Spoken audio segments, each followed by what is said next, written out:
Hello, and welcome to How to Play Wukong Like a Boss. Wukong is an exceptional duelist and team fighter who is best played in either the jungle or in top lane, and I'm going to teach you how to do both today. But first, let's go over the basics. Wukong's passive is Stone Skin.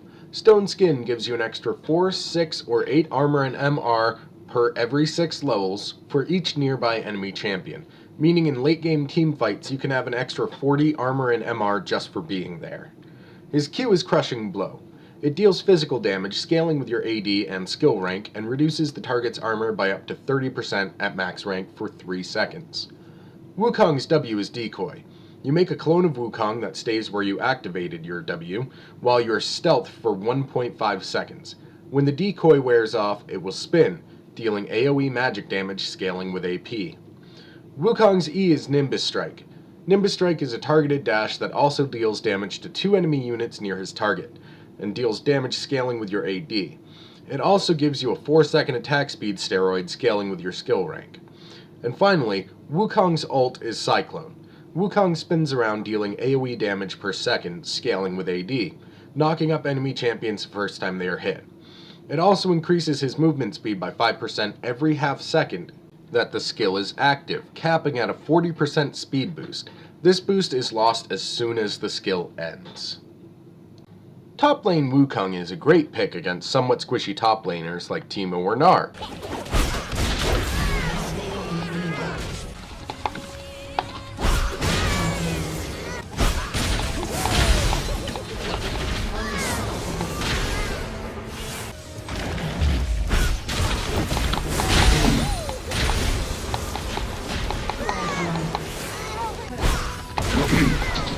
He's done.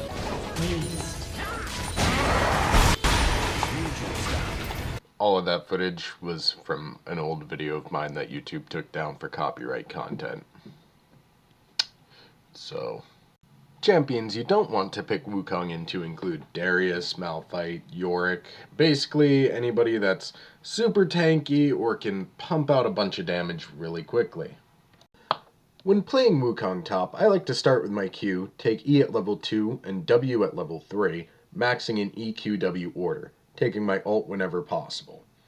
Here are my runes and masteries I use, as well as some alternative masteries, along with the item set I usually build. In the early game, it's very important to try to hit your level 2 before your opposing laner, which makes it very easy to make a favorable trade. Simply walk towards your laner when you hit level 2, as you put a point into your E, auto-attack, Q, auto-attack again, and then E to them as they start to back off. You're most likely going to win this trade as your Q takes a decent chunk off their armor stat, your Thunderlords procs on your second auto-attack, and your E gives you an attack speed boost to hopefully finish them off. If your opponent starts to back off as soon as you hit level 2, you can use your E to dash to them, finishing the combo with a few auto-attacks instead.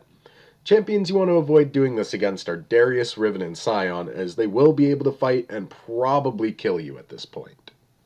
In the mid game, as long as you're ahead, you're going to want to start roaming and ganking other lanes. Walk through your enemy's jungle to hopefully find and kill their jungler, or to get to mid lane with less of a possibility of being seen. Use your teleport to gank for bot lane, and get or keep them snowballing. Whenever your ult is up, use your clone to stealth into the lane, E to the opposing laner, and ult on them to knock them up harder than that one girl at your prom. Try to make sure your teammate gets the kill to get them ahead in gold and to make their game that much easier. When the late game rolls around, you should be looking for situations where the enemy team is bunched together so you can clone E in and ult under them, which will give your team a huge advantage in a team fight if you've built the Black Cleaver, since the Black Cleaver will shred everyone's armor at once. If you can E in to initiate without using your clone, consider keeping it off cooldown to give you a better chance of escaping in case things go south. Always remember to make sure it's a good idea to initiate a team fight before you go in. Ping your teammates that you're going in, then ping again for help. If you have an Orianna on your team, have her put her ball on you before you going in so she can ult them as well. If you have a Yasuo, same situation, make sure he knows that you're ulting in there. Malphite, anybody that can capitalize well on your ult. Misfortune, just make sure that they know what's going on before you go in. If your team's behind and you've built a Ravenous Hydra, it may be a good idea to split push while they pressure another lane to buy you some time. If you do end up split pushing, I'd recommend replacing your Maw or Spirit Visage with a Zerat Portal for the extra pressure. And now that you know how to play Wukong top, let's move this monkey to the jungle. Jungle Wukong is probably my favorite role and champion to play. He's got strong ganks starting at level 3 or 4, and if you start getting kills early, you can snowball the entire game. I like to start off with a Hunter's Talisman and 3 health pots, but a machete or refillable potion are viable options. I always start with my E for the attack speed boost to help clear times, and I max it first. Always start at the camp closest to your bot side, whether it be red or blue buff. Take wolves on your way by, and then your second buff to hit level 3 quickly. At level 2, I take my W. Using your W immediately after Eing to a camp, right before you start to auto-attack, will make the creeps in the camp focus the clone, saving you a decent chunk of HP at each camp. We will be maxing this skill last. At level 3, I take my Q and look for an opening to gank. I only look at the 2 lanes closest to me at this point, since I'm not going to walk all the way across the map for a gank opportunity that is most likely non-existent when I get there. If you see a lane near you is being pushed, sneak around to the back of the lane and ping your laner to go in. As soon as they do, start walking into the lane, cutting the opponent off from their escape path. Try to save your E unless you know they don't have flash. If you start attacking the enemy champion and they try to flash away, you'll have your E up to gap close and hopefully secure the kill. Once you hit level 6, your ganks become ridiculously good. Ulting on the enemy laner knocks them up, giving your laners more time to react to the gank. It's also a great tool for saving your teammates when they're losing a fight by slowing down their attacker and allowing them to escape.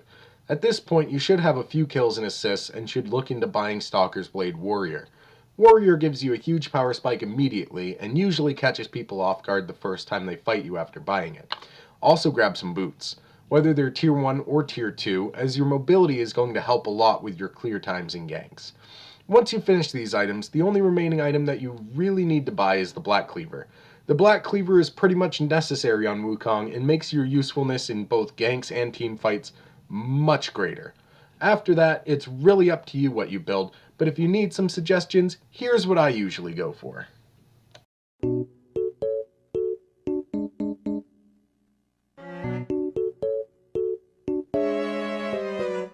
The late game for Wukong jungle is the same as top lane. Wait for your opponents to group up and initiate fights when it's beneficial for you to do so.